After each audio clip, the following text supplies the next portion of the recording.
ससुरा के सुख छोड़ी नैहर बोलाई कैसे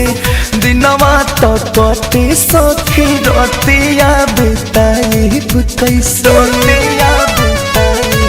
कैसे ससुरा के सुख छोड़ी नैहर बोलाई कैसे दिनवा तो कटे सखी रतिया बिताई कैसे मन जोग भेटैले राजा खूबे लूटीले माजा का कोई आदत अपन आगे ना हो सैया के संगे बेबा छावाले लंघी अंघी लागे ना हो सैया के संगे बेबा छावाले लंघी अंघी लागे ना हो।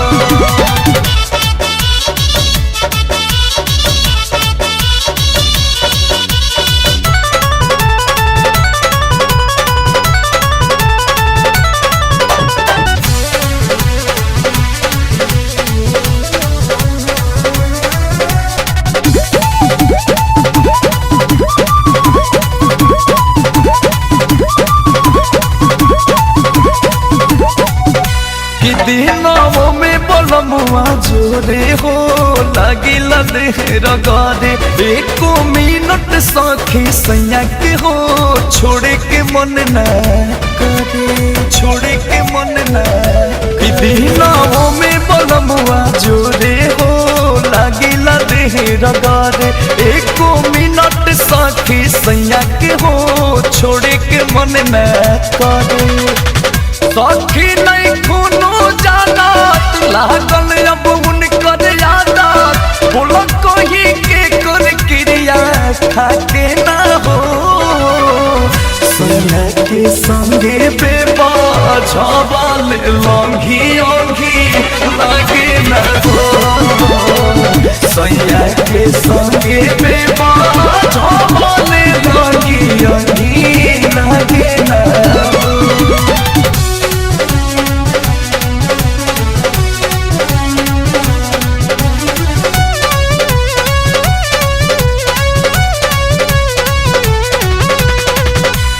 खुल के से जिया पाके बतिया हो कैसे कहीं ज्यादा हमारा दागरदा से याद ही ऐसन हो तोहरो मिलो दादा तोहरो मिलो खुल के से जिया पाके बतिया हो कैसे कहीं ज्यादा हमारा दागरदा से याद ही ऐसन हो तोहरो मिलो दादा अंकुश के छोड़ा बनाही प्यारे हमारा रोज चाहिए हुई बेचैनी नहीं हाथ आके ना हो सैया के संगे बेबा छावाले लंघी अंघी लागे ना हो सैया के संगे बेबा छावाले लंघी अंघी लागे ना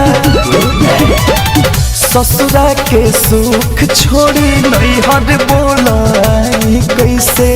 दिनवा तो कटे सखी रतिया बिताई कैसे मन जोग भेटैले राजा खूबे लूटीले माजा का कोई आदत अपन आगे ना हो सैया के संगे बेबा छावाले लंघी अंघी लागे ना हो सैया के संगे बेबा